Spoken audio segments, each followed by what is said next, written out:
ইসলাম সম্পর্কে অজ্ঞ থেকে শুরু করে সংশয়বাদী কিংবা আজকের এই হলিউড প্রজন্মের মানুষের ধারণা আমাদের রাসূল সাল্লাল্লাহু আলাইহি ওয়াসাল্লামের জীবনটাও তাদের দেখা আজগুবি হলিউড মুভির মতো কিছু একটা।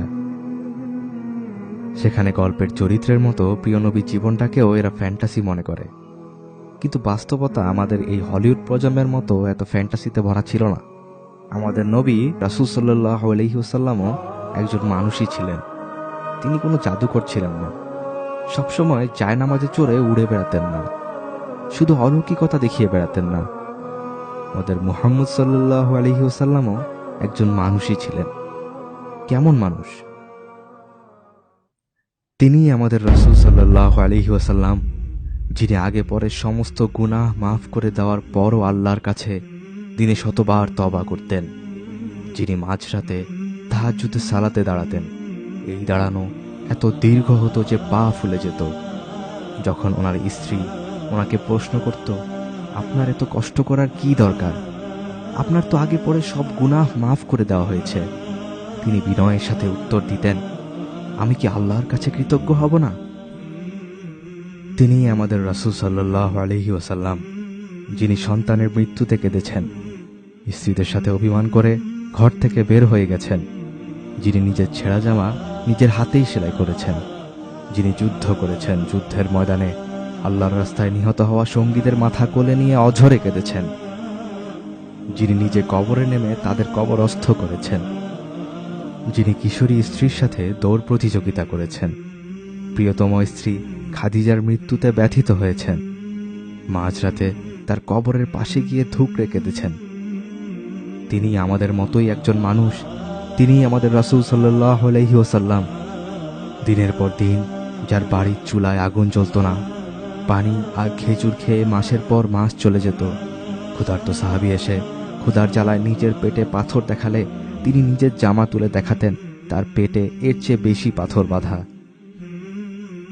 যিনি এক তরকারির বেশি দিয়ে আহার করেননি, যার ঘর ছিল মাটির, বালিশ ছিল খেজুরের ছোবলা, আল্লাহর কসম তিনি আমাদের রাসূল সাল্লাল্লাহু আলাইহি ওয়াসাল্লাম, যিনি বদরের প্রান্তরে অল্প কিছু আল্লাহর বান্দা নিয়ে বিশাল শত্রু বাহিনীর মোকাবেলা করতে গিয়েছিলেন, যিনি তায়েফের প্রান্তরে প্রস্তরাঘাতে ক্ষত বিক্ষত রক্তাক্ত হয়েও আল্লাহর কাছে হাত উঠিয়ে বলেছিলেন, হে আল্লাহ, তারা অবুঝ, তুমি তাদের ক্ষমা করে দাও।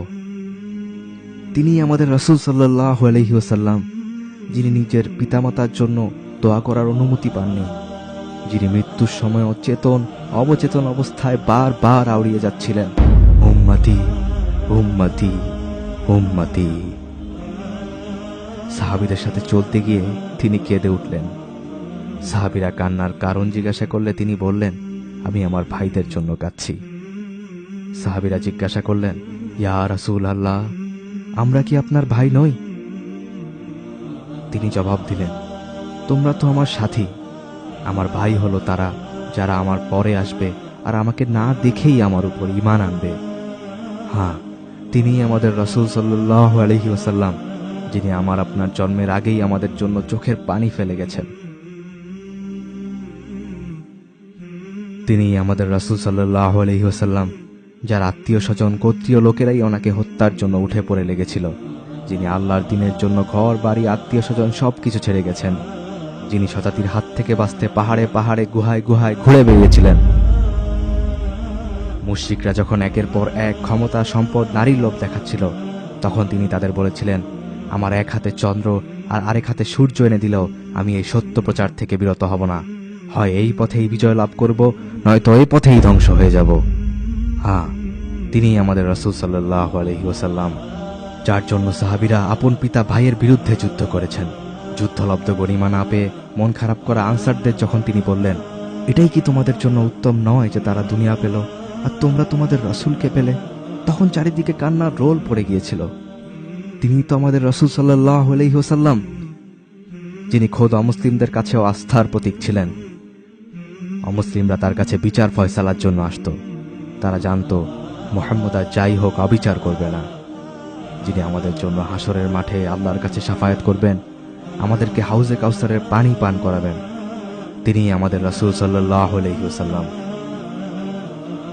কিন্তু সেই প্রিয় নবীর সাথে কি আমরা ইনসাফ করতে পেরেছি? আমরা কি তার প্রতি আমাদের হক আদায় করতে পেরেছি? আমাদের সন্তানেরা আজ কাদের দেখে বড় হচ্ছে, কাদেরকে রোল মডেল বানাচ্ছে? কোথায় আজ প্রিয় নবীর সুন্নত আর কোথায় নবীর আদর্শ? আমাদের প্রজন্ম আজ আচার আচরণে, পোশাকে, আদর্শে কাদের অনুসরণ করছে? তারা অনুসরণ করছে খেলোয়াড়, টিভি তারকার মতো জাহিলিয়াতের পথে আহ্বানকারীদের। আমাদের সন্তানেরা আজ গ্যাংস্টার হতে চায়, একে অন্যকে কুপিয়ে মারে। তারা আজ জীবনকে উপভোগ করতে চায় নিজের পিতামাতাকে নিজের হাতেই হত্যা করে। কিন্তু কেন তারা রাসূলকে অনুসরণ করতে চায় না? কেন তারা রাসূলকে আদর্শ বানাতে চায় না? কারণ আমরা আমাদের প্রজন্মের কাছে সেই মানুষটার জীবনই তুলে ধরতে পারিনি। রক্ত, ঘাম আর অশ্রুময় সেই জীবনটা পড়ে আছে অযত্নে, অবহেলায়। তাই আসুন রাসূলের আদর্শকে ছড়িয়ে দেই সবার মাঝে, প্রজন্ম থেকে প্রজন্মে। আসুন প্রিয় নবীর প্রতি আমাদের হক আদায় করি। সাল্লাল্লাহু আলাইহি ওয়াসাল্লাম।